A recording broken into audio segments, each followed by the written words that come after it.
죽음을 기억하고 생명을 선택하세요 라는 제목으로 말씀 나누실 때 여러분들 마음 안에 우리 또 오랫동안 교회를 다니신 분도 있고 또 방문하신 분도 계시고 아직까지 교회는 나오지만 예수님을 모르는 분도 계실 텐데 오늘 말씀을 통해서 예수님을 만나는 그런 놀라운 은혜가 우리 안에 있게 되기를 주의 이름으로 축복드립니다. 여러분 이런 말이 있습니다. 우리 화면 보시면 메멘토 모리라는 단어가 있어요. 메멘토 모리. 이렇게 책들에 보면 많이 나오는 단어인데요. 라틴어입니다. 라틴어입니다. 라틴어로 이런 뜻입니다. 너는 반드시 뭐 한다는 것을요?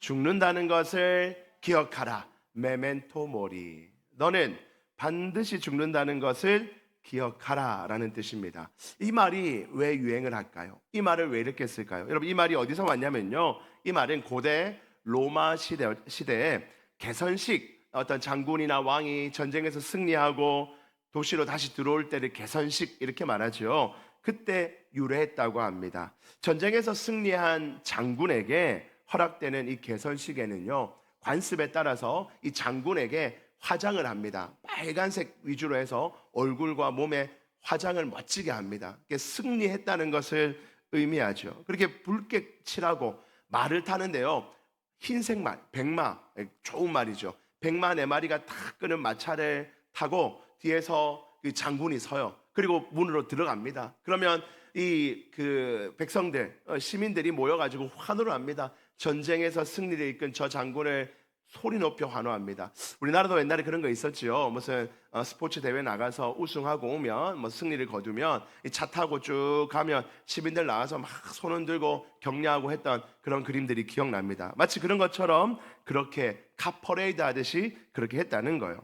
근데 이런 대접을 한 몸에 받게 되면 그 장군은요 얼마나 이 흥분이 되겠어요. 내가 이런 전쟁에서 승리한 것도 기쁜데 온 백성들이 나와서 이 멋진 백마를 타고 가는 나에게 소리를 지르며 함성을 지르니 그 마음이 얼마나 흥분이 되고 막 어깨가 하늘까지 올라갈 듯 했을 것입니다.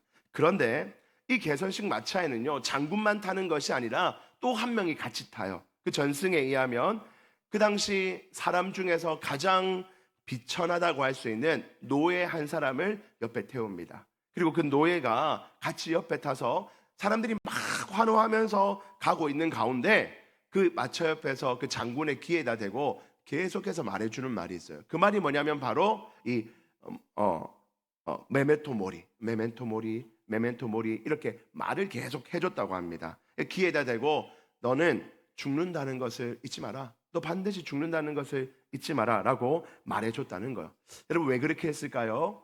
좀 이해가 되시죠? 이 개선 장군은요 너무 승리에 도취하여서 내가 모든 것을 다 할 수 있어. 나는 내 보니까 전쟁에서 이번에 승리했는데 어떤 전쟁도 이길 수 있고 어떤 것도 할 수 있고 이 나라도 내가 다 다스릴 수 있고 내가 다 할 수 있어 하는 우쭐한 마음으로 이 도시 안에 탁 들어오는데 옆에서 노예인, 쳐다볼 수도 없었던 그 노예가 귀에다 대고 계속해서 메멘토 모리 넌 반드시 죽는다. 너 아무리 잘 나가도 너 아무리 멋져도 너 아무리 힘 있어도 지금 사람들이 너에게 환호해도 너는 반드시 죽을 수밖에 없는 인간이다 하는 것을 계속해서 메멘토 모리 이렇게 말해줬다는 것입니다. 너는 신이 아니라는 거예요. 너는 미천한 인간일 뿐임을 잊지 말고 지금 네가 승리에 도취되어서 환호하는 저 소리에 도취되어서 흥분되어 있는데 네가 인간이라는 사실을, 미천한 인간이라는 사실을 잊지 마라 하는 뜻으로 계속하여 메멘토 모리라고 말해줬다는 것입니다. 여러분 이 말은 지금 우리에게도 분명한 교훈을 주는 것입니다. 아무리 잘난 사람도 아무리 능력 있는 사람도 많이 가진 사람도 결국에는 미천한 인간일 뿐임을 기억해야 합니다. 모든 것을 다 할 수 있는 것처럼 자신만만한 어떤 사람도 언젠가는 결국 한계에 부딪히게 됩니다. 그 한계 앞에 인간은 한없이 연약할 뿐입니다. 역사는 늘 우리에게 그것을 보여주죠. 지금 대통령 선거를 해서 막 환호받는 사람도 있을 것이고 또 이전에 대통령 했던 사람, 권력을 잡은 사람, 다양한 사람이 있겠지만 인간은 미천한 존재입니다. 언젠가 그 권력은 떨어지게 돼 있고 언젠가 그 힘은 날아가게 돼 있습니다. 그래서 우리는 늘 기억해야 합니다. 나는 미천한 인간일 뿐이구나 하는 것을 기억하며 살아야 할 것입니다. 특별히 죽음에 있어서는 더욱 그러합니다. 어떤 인간도 죽음을 피할 수가 없지요. 죽음은 우리 앞에 놓여 있는 가장 큰 불안거리이며 염려거리입니다. 많은 사람들이 죽음을 이겨내려 노력했지만, 힘을 써봤지만 죽음을 이겨낸 사람은 한 사람도 없습니다. 진시황 같은 최고의 권력자는 불로장생을 꿈꾸고 온갖 노력을 다하며 온 세상에서 오래 살 수 있는, 영원히 살 수 있는 약초라는 약초, 물질이라는 물질을 다 섭취를 해보았지만 오히려 그 섭취했던 물질들이 화가 되어서 수은이 화가 되었다 하죠. 49세라는 젊은 나이에 생명을 다하고 맙니다. 아무리 오래 살려 해도 한계가 있다는 거예요.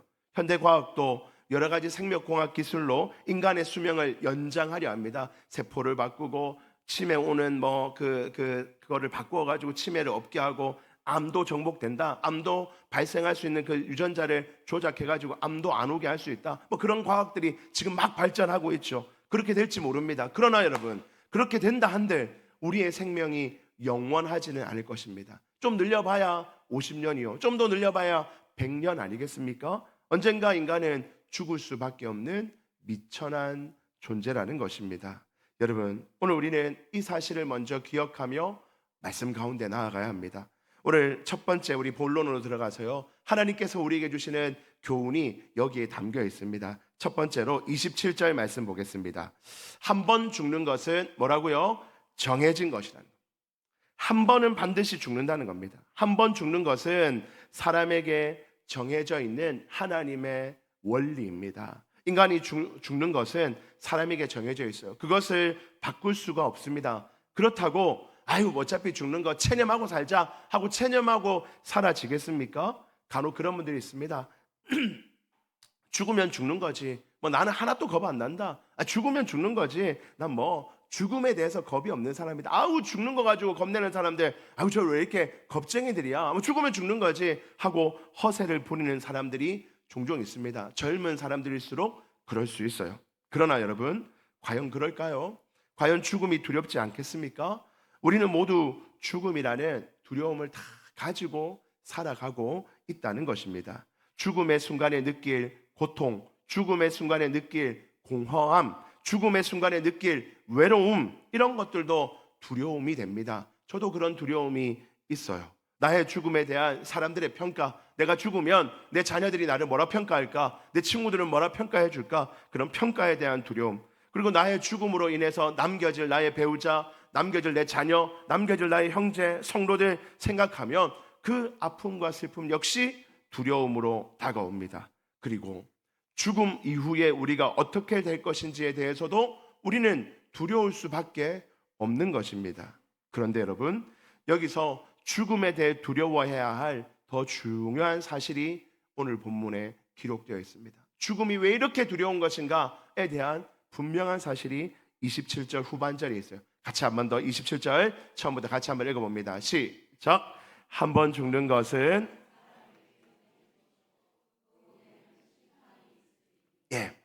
죽음으로 끝이 아니라 반드시 심판이 있다는 사실입니다.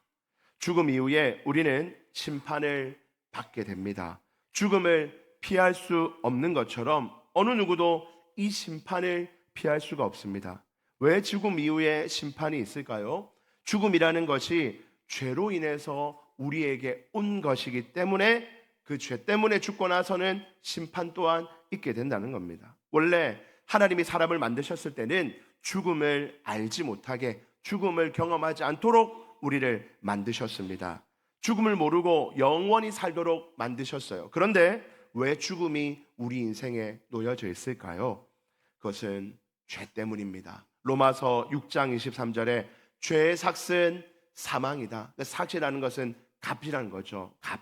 그러니까 죄의 값은 사망이라는 겁니다. 야고보서 1장 15절에도 욕심이 잉태한즉 죄를 낳았고 죄가 장성한즉 사망을 낳느니라.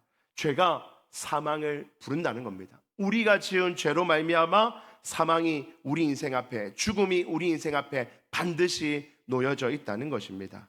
영원히 살도록 만들어진 우리가 피할 수 없는 죽음을 맞이하게 된 것은 우리의 죄 때문입니다. 우리 안에 있는 수많은 죄들, 어제도 지었고 오늘도 짓고 있으며 내일도 지을, 그리고 영원히 우리가 숨쉬는 그날까지 지을 그 수많은 죄로 말미암아 우리는 죽음을 만나야만 하는 운명에 놓여져 있다는 겁니다. 목사님, 저 죄 별로 안 지었는데요. 세상에 죄 지은 나쁜 놈들에 비하면요, 제 죄는 죄도 아닙니다. 여러분, 어떻게 그렇게 장담할 수 있습니까?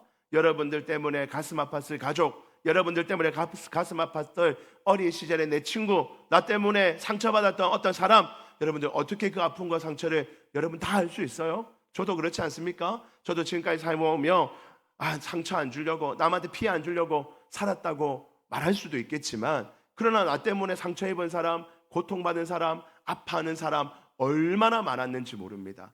제가요, 전 좀 착하게 살았을 것 같죠? 성가대만 딱 말해요. 착하게 살았을 것 같지 않습니까? 근데 오늘 우리 병민이가 와서 딱 생각이 나는데요, 저는 남한테 피해는 좀 안 주려고 살았던 것 같아요. 그런데 제가 이제 군대에 있을 때 생각해 보니까요, 저도 이제 군대에 있을 때 2등병하고 1병하고 상병을 이렇게 병장에 올라가잖아요.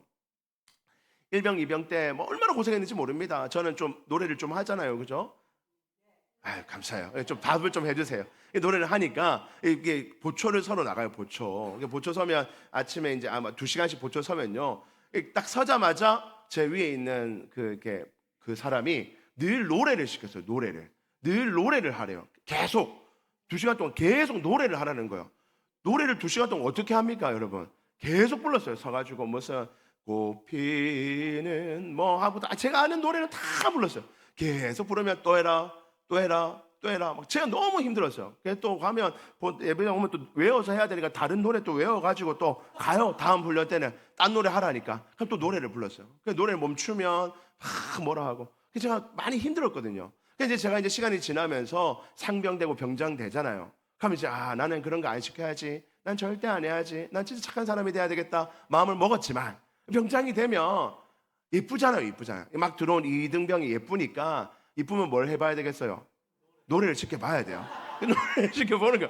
노래해봐라. 멈추면 죽는다. 멈추면 오늘 못 들어온다. 노래해봐라. 저는 예뻐서 한 거예요. 예뻐서. 미워서 한 게 아니라. 예뻐서 했는데, 그 예뻐서 한 게 그 사람에게 큰 상처가 됐나 봐요. 그래서 나중에 제가 제대할 때, 당신 때문에 내가 얼마나 고생했는지 모른다고. 나도 다 한 건데? 이러면서 당신 때문에 엄청 고생했다고 막 그런 얘기를 들었던 기억이 납니다. 여러분, 우리는요, 예뻐서 했을 수도 있고 친해지보자고 했을 수도 있고 분위기 좋자고 하는 걸 수도 있지만, 누군가에게는지 아픔과 상처를 줄 수 있는 게 우리예요.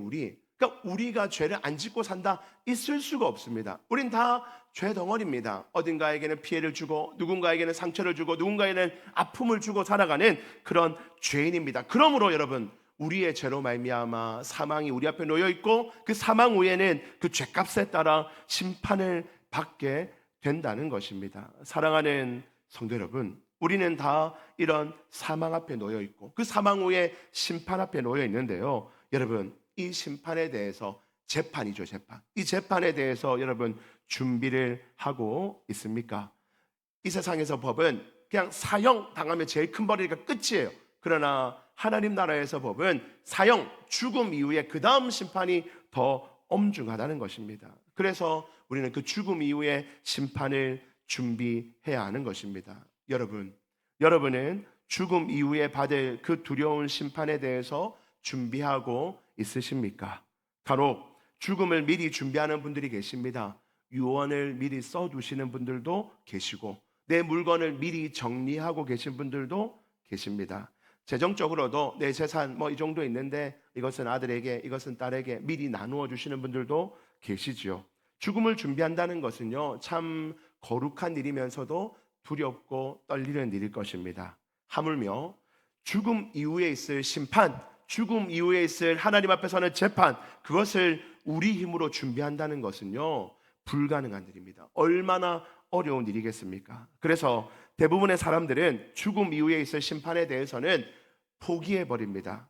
또는 부정해버립니다. 아니야, 그거 다 거짓말이야. 죽으면 끝나는 거야. 죽으면 우리 생명 여기서 끝나면 흙으로 다 돌아가고 우리 인생 끝나는 거야. 뭐 그런 거 없어 라고 말하기도 합니다. 과연 그럴까요? 또 어떤 사람들은 이제라도 그러면 뭔가를 해봐야 되겠다. 죽음 이후에 심판이 있다는데 지금부터라도 좀 착하게 살아야겠다. 흔히 말하는 덕을 좀 쌓아놔야겠다, 덕을 좀 쌓겠다는 분도 계시고, 어떤 종교에 가서 열심히 한번 빌어봐야겠다, 빌다 보면 뭔가 나오겠지 하는 마음으로 종교를 가지는 분도 계십니다. 과연 여러분, 이렇게 하면 죽음 이후의 심판을 잘 준비하는 것일까요? 여러분, 죽음 이후에 우리가 준비할 수 있는 것은 단 하나밖에 없습니다. 죽음 이후의 심판을 준비하는 유일한 준비가 있습니다. 28절 말씀 함께 보시죠. 28절, 죽음 이후에 준비할 우리 유일한 준비, 같이 한번 읽어봅니다. 시작. 이와 같이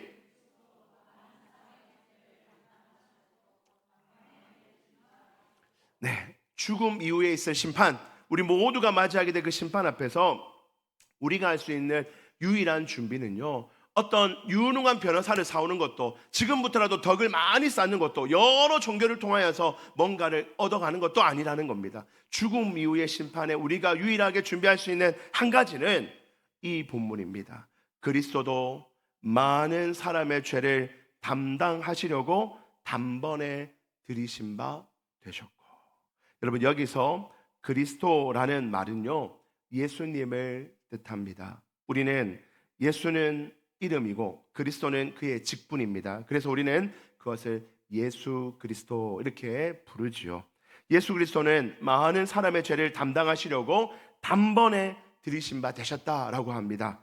많은 사람 안에는 모든 인간들과 죄인인 저와 여러분들이 포함됩니다. 저와 여러분들을 위해서, 우리 죄인인 우리들을 위하여 우리 그리스도께서 하신 일이 있습니다. 그것이 뭡니까? 죄를 담당하시려고입니다. 우리의 죄의 문제를 내 힘으로는 스스로 해결할 수 없으니, 돈으로도 못하고 힘으로도 못하고 지금부터 착한 일을 한다고도 되는 것이 아니니, 그 일을 담당해 주시려고, 그 일을 우리 예수님께서 책임져 주시려고, 그 문제를 해결해 주시려고 우리 예수님께서 이제 무언가를 하십니다. 그것이 뭔가? 바로 단번에 드린 바 되셨고입니다. 단번에 드렸다는 거예요. 단 한 번 십자가에서 예수님께서 피 흘려서 죽어 주심으로 말미암아, 단 한 번 예수님께서 우리의 모든 죄를 짊어지고 십자가에서 죽어 주심으로 말미암아, 신동호가 지을 과거의 죄, 지금 짓는 죄, 앞으로 모든 지을 죄들을 우리 예수님이 다 지시고 한 번에 죽어 주심으로, 부곡광명교회 모든 성도들, 여기 앉아 계신 모든 성도들과 여러분들의 가족들과 이 땅의 모든 사람들이 지을 수많은 죄들을 그 죄 없으신 예수님께서 한 번에 짊어주시고 십자가에서 온 몸에 있는 피를 다 흘리시며, 내가 너희를 위하여, 너희를 구원하기 위하여, 너희 생명을 위하여 내가 죽겠다라고, 너희의 그 죄 문제를 이렇게 해결해 주겠더라고 한 번에 죽으심으로 그 모든 죄의 문제를 해결해 주시기 위하여 십자가에서 죽어 주셨다는 것입니다. 여러분, 이제 우리가 할 수 있는 일이 분명히 생겼습니다. 우리가 죽음 이후에 있을 심판에 대해서 할 수 있는 유일한 한 가지 일이 생겼습니다. 그것은 바로 주 예수를 믿는 것입니다. 사도행전 16장 31절 말씀, 주 예수를 믿어라. 같이 한번 읽어봅니다. 시작. 이르되 주 예수를 믿으라. 그리하면 너와 내 집이 구원을 받으리라 하고. 아멘. 주 예수를 믿으면 너와, 그리고 너와 함께하는 가족들이 구원을 받겠다. 내가 믿으면 자동적으로 내 가족 모두 다 구원받는다, 그것은 아닙니다. 그러나 내가 믿고 내가 먼저 하나님 백성 되어 살아가면 나로 말미암아 나의 가족, 나의 사랑하는 남편, 아내, 부모님, 형제, 자녀들, 내 후손들까지도 나로 말미암아 구원의 은혜를 흘러가게 할 수 있으니, 주 예수를 지금 내가 믿으면 너와 내 집이 구원을 받을 것이라 말씀하십니다. 요한복음 1장 12절 말씀 같이 한번 읽어봅니다. 시작. 영접하는 자, 곧 그 이름을 믿는 자들에게는 하나님의 자녀가 되는 권세를 주셨으니. 여러분, 영접한다는 것이 뭡니까? 마음의 문을 연다는 거예요. 문을 활짝 열어두는 거예요. 문을 딱 닫아두고 들어오지 마세요, 상관하지 마세요, 나와 당신 관계없습니다 하는 것이 아니라, 누군가 내 앞에 서 있을 때, 누군가 내 문 앞에 서 있을 때 문을 활짝 열고 들어오세요, 나와 함께 합시다, 나와 영원히 합시다 하는 것이 영접함입니다. 영접하는 자, 그 이름, 바로 예수의 이름, 나를 위하여 십자가에서 내 모든 죄를 지시고 한 번에 죽으신 그 예수님을 믿는 자들에게는 여기 계신 모든 성도들에게는 무슨 권세가 있다고요? 하나님의 자녀가 되는 권세가 있다는 것입니다. 우리가 예수를 믿고 영접하면 모든 준비가 완벽하게 끝나는 것입니다. 다른 거 이제 더 안 하셔도 돼요. 죽음 이후에 무슨 유산을 남긴다, 유언을 남긴다, 그거 안 하셔도 돼요. 덕은 안 쌓으셔도 됩니다. 주 예수를 믿으면 그것으로 우리는 충분합니다. 죽음 이후의 심판이 우리가 잘 감당할 수 있는 기쁨의 심판으로 바뀌게 될 줄 믿습니다. 여러분, 이것이 바로 복음이라는 것입니다. 이 기쁜 소식을 주님이 우리에게 먼저 주셨고, 그리고 이 기쁜 소식을 나와 나의 가족들에게 주기 위하여 주님이 우리에게 주고 계신다는 겁니다. 여러분, 이 모든 것이 하나님이 우리를 사랑하심으로 주시는 하나님의 선물입니다. 요한복음 3장 16절, 우리 기독교에 있어서 어쩌면 가장 중요하고도 가장 복된 말씀 중에 하나인 요한복음 3장 16절, 우리 같이 한번 읽어봅니다. 시작. 하나님이 세상을 이처럼 사랑하사 독생자를 주셨으니 이는 그를 믿는 자마다 멸망하지 않고 영생을 얻게 하려 하심이라. 아멘. 하나님이, 우리 하나님 아버지가 이 세상 안에는 인간들이 핵심입니다. 우리 인간들, 죄 지은 인간들, 거짓말하고 상처 주고 배신하고 악행을 저지르는 수많은 그 인간들, 버려 마땅한 그 인간들을 하나님이 사랑하셨어요. 저와 여러분들을 사랑하셔서 세상에 어떤 방법으로 되지 않는 그 죄의 문제를 독생자를 주셨으므로, 하나님의 하나밖에 없는 그 아들 예수 그리스도를 우리에게 내어주심으로 말미암아 이제 우리가 그 예수를 믿기만 하면, 영접하기만 하면, 마음 문을 열고 예수님이 나의 구원자이십니다, 예수님을 내가 고백합니다, 예수님과 함께 살겠습니다, 그 예수님을 영접하기만 하면 멸망하지 않는데요, 영원한 멸망이 없다고 합니다. 죽음 이후에 있을 심판, 영원한 지옥의 심판, 영원한 고통과 아픔과 상처의 심판, 그 심판에서 벗어나 영생, 영원한 생명, 하나님과 함께하며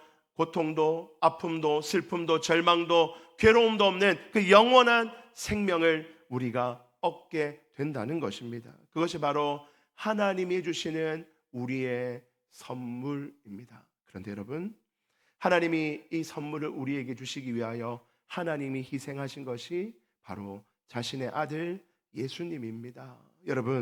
여러분이 아무리 좋은 사람이라 할지라도 여러분 누군가를 위해서 자신의 아들을 내어줄 자가 있습니까?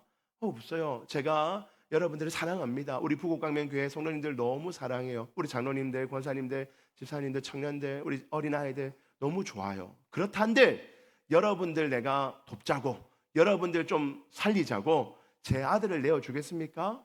안 줍니다. 여러분들이 아무리 예뻐도 아무리 좋아도 제 아들을 주지 않아요. 제 아들을 제가 더 소중하거든요. 그런데 그 아들을 우리 예수님이 주시는 겁니다.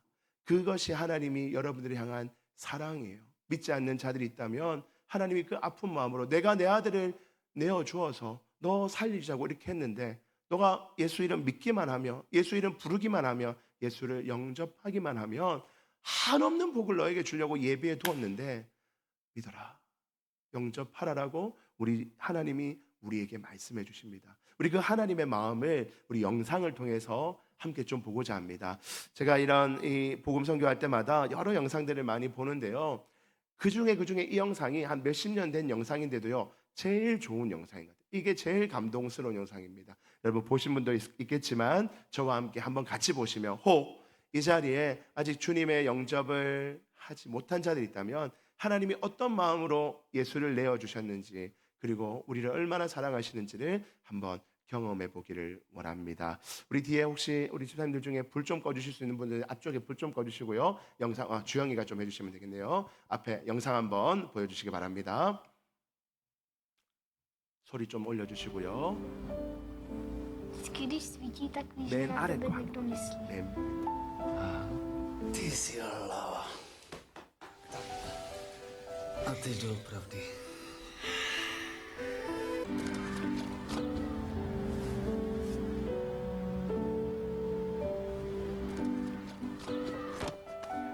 Víš co? Bychom museli zrušit velice.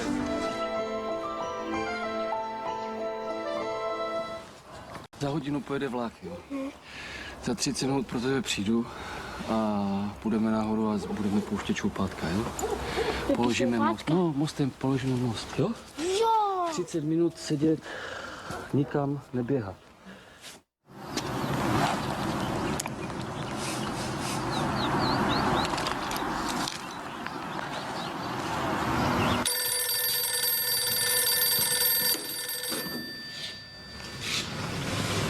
Jo, jasně.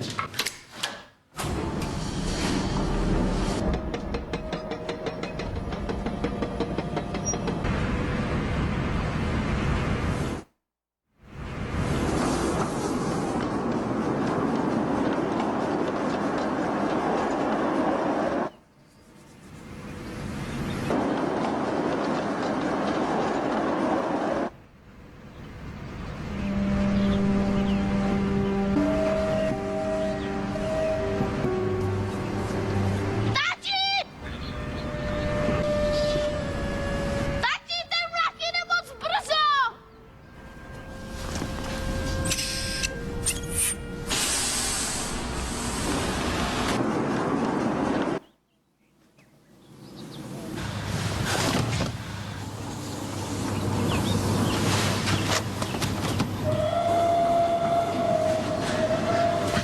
Láďo! Láďo! Láďo!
Vy máte oheň?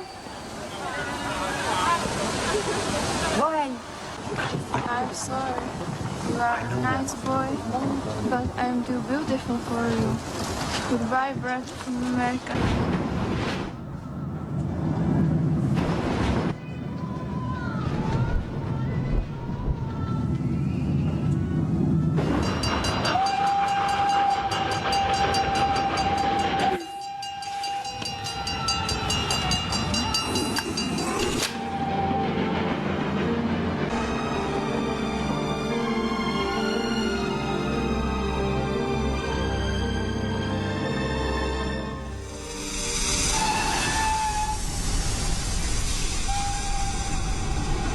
끝까지 볼까요? 화면이 갑자기 안 나오네요. 예, 불 좀 켜주시죠. 예, 뒤에 내용은 앞에 그래도 중요한 부분까지 다 봤습니다. 무슨 내용입니까? 여기 보면 한 아버지가 아들과 함께 이 기차 길을 올렸다 내렸다 하는 개폐하는 일을 담당하는 사람이 배가 들어와서 기찻길을 열었는데 기차가 타고 들어오는 거예요. 그때 이제 아들은 보고 그것을 내려주기 위하여 들어갔다가 사고를 당해서 그 안에 위험에 빠졌는데 아버지가 그걸 안 내리면 아들은 빨리 가서 살릴 수 있지만 안 내리면 기차는 전복되어서 그 안에 있는 사람들은 다 죽게 됩니다. 그러나 아들을 포기하고 그걸 내리면 사람은 살리지만 아들을 포기하는 겁니다. 아버지로서 어떤 결정을 했을까? 저도 이거 보면서 뭐 여기 다 부모님들은 저렇게 어떻게 할 수 있을까? 많은 생각이 들지만 저 아버지는 결정을 한 겁니다. 많은 사람을 살리기 위하여 자기 아들을 포기한 것이죠. 여러분 이것을 보면서 뭐 이렇게 저렇게 얘기할 수도 있지만 분명 한 가지 교훈만 가지는 거예요. 뭡니까? 사람을 살리기 위해서, 이 땅의 죄인들을 살리기 위해서 자신의 아들을 희생한 하나님 아버지의 사랑, 하나님 아버지의 그 사랑, 그 사랑이 우리를 살린 겁니다. 저 기차에 탄 사람들 중에 누구도 내가 죽으면 어떻게 될 거야 아는 사람이 없었어요. 죽음이라는 것을 생각하지 않고 살아갑니다. 대부분의 사람들은 안 죽을 거라 생각하며 살아갑니다. 여기 계신 우리 성도님들도 아마 그럴 거예요. 언젠가 죽겠지만 그거 뭐 죽으면 죽는 거지, 죽음에 대해서 별 생각 없이 살아갑니다. 그러나 오늘 서두에 말씀드렸던 말씀, 메멘토 모리, 죽음을 기억하라. 우리가 언젠가 죽게 되고 그 이후에 심판이 있을 것인데 그 심판에 따라서 우리가 영생을 누릴지, 그럼 영원한 형벌을 받을지는 알 수 없어요. 근데 그것을 해결할 수 있는 유일한 방법은 아들을 내어주신 하나님의 그 사랑을 생각하며 그 아들을 선택하며 우리의 마음문을 열고 그 아들 되시는 예수 그리스도를 주로 고백하고 주님으로 품으면 우리도 이제 하나님의 자녀로 살아가게 되는 줄 믿습니다. 사랑하는 성도 여러분, 예수 그리스도를 주로 고백하는 은혜가 있기를 주의 이름으로 축복합니다. 하나님의 자녀가 되면요, 놀라운 권세를 누리게 될 줄 믿습니다. 예수님을 우리의 주로 고백하고 예수님을 우리의 주로 모시고 그 예수님을 선택함으로 영생을 누려서 우리가 살아가는 이 땅에서도 죽음을 두려워하고 사는 인생이 아니라 언젠가 반드시 죽겠지만 그 죽음 이후의 삶이 염려가 되지만 그러나 죽음 때문에 고민하고 근심하고 아파하는 인생이 아니라 영생을 누릴 것을 믿고, 그리고 내가 누릴 이 영생, 나의 사랑하는 가족, 내 사랑하는 후손들에게도 이 영생을 나누어 줄 것을 믿고 그렇게 주님을 선택하시는 저와 여러분들 되시기를 주의 이름으로 축복드립니다.